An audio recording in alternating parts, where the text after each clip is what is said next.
Wamenaker Emmanuel Ebenezer ditetapkan sebagai tersangka oleh KPK dan sudah mengenakan rompi tahanan. Selain Ebenezer, ada 10 orang lainnya yang ditetapkan sebagai tersangka dalam kasus pemerasan pengurusan sertifikasi keselamatan dan kesehatan kerja di lingkungan Kementerian Ketenagakerjaan. Dalam konferensi pers di Gedung Merah Putih KPK Jakarta, Ketua KPK Setio Budianto mengumumkan bahwa Emmanuel Ebenezer terbukti menerima uang 3 miliar rupiah.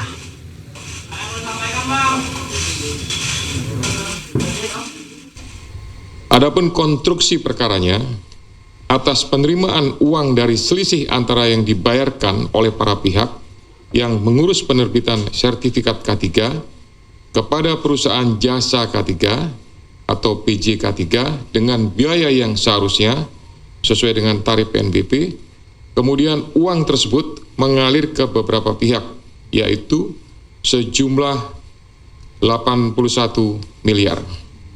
Dengan rincian nanti akan didetailkan. Pada tahun 2019 sampai dengan 2024, IBM diduga menerima aliran uang sejumlah 69 miliar melalui perantara. Uang tersebut selanjutnya digunakan untuk belanja, hiburan, DP rumah, setoran tunai kepada GAH, HS, dan beberapa pihak lainnya, serta digunakan untuk pembelian sejumlah aset seperti beberapa unit kendaraan roda 4 hingga penyertaan modal pada 3 perusahaan yang terafiliasi PJ K3. Kemudian GAH diduga menerima aliran uang sejumlah 3 miliar dalam kurun waktu 2020 sampai dengan 2025 yang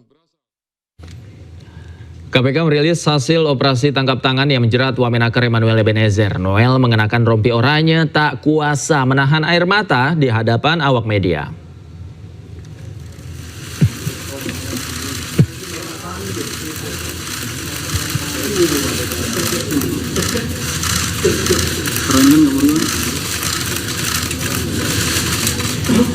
Emmanuel Ebenezer tak kuasa menahan air mata saat berjalan bersama tersangka lain di konferensi pers KPK. Mantan Ketua Umum Jokowi Mania ini berjalan mengenakan rompi oranye khas KPK sambil menahan tangisnya.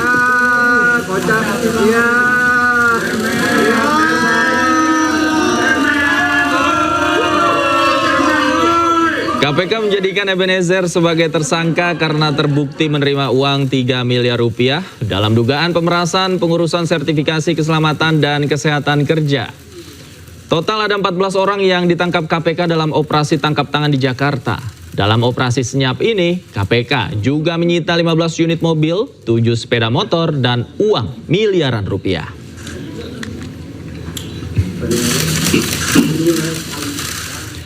Usai ditetapkan sebagai tersangka, Emmanuel Ebenezer meminta maaf kepada Presiden Prabowo Subianto. Noel juga mengklaim tidak terjaring operasi tangkap tangan KPK serta membantah terlibat dalam kasus pemerasan. Saya ingin sekali pertama saya meminta maaf kepada Presiden Pak Prabowo. Kedua, saya minta maaf kepada anak dan istri saya. Ketiga, saya minta maaf terhadap pelaku. Saya juga ingin klarifikasi bahwa saya tidak di OTT. Pertama itu, kedua, kasus saya bukan kasus pemerasan, agar narasi di luar tidak menjadi narasi yang kotor yang memberatkan saya. Dan kawan-kawan yang bersama saya tidak ada sedikitpun kasus pemerasan. Dan apa yang kami lakukan.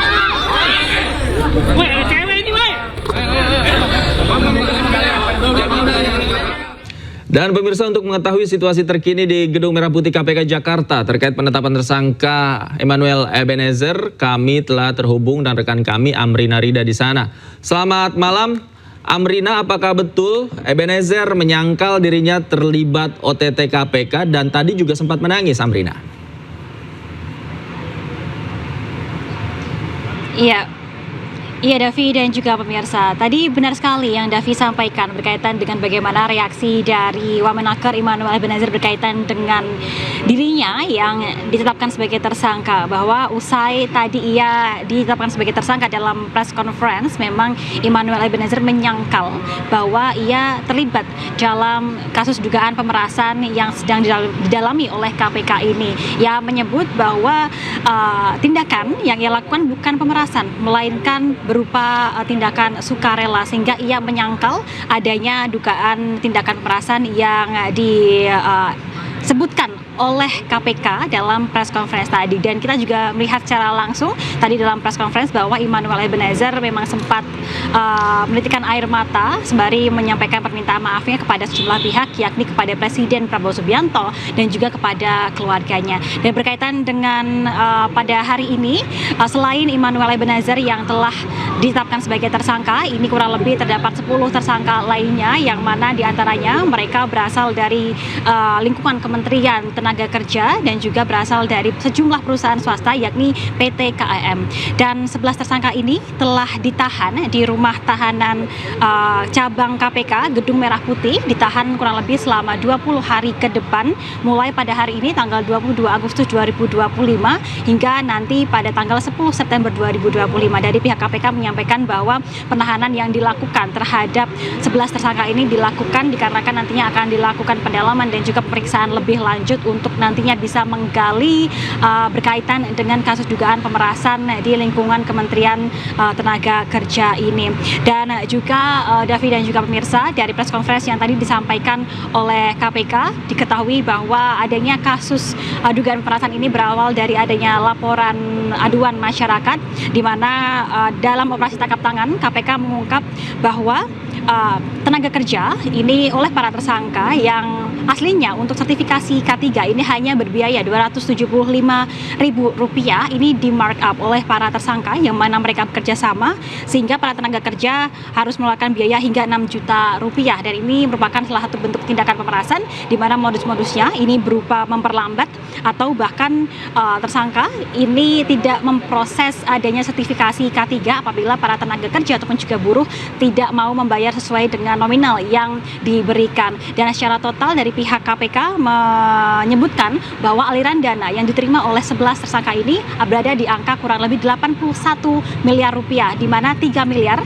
ini mengalir kepada Wakil Menteri Tenaga Kerja Immanuel Ebenezer, sementara sisanya ini mengalir ke tersangka-tersangka lainnya, di mana untuk tersangka yang paling banyak menerima aliran dana ini adalah tersangka berinisial IBM yang menerima Rp69 miliar, dan dari pihak KPK menyebutkan bahwa tersangka dipersangkakan pasal berkaitan dengan pemberantasan tindak pidana korupsi. Sementara demikian, kembali ke Anda, Davi.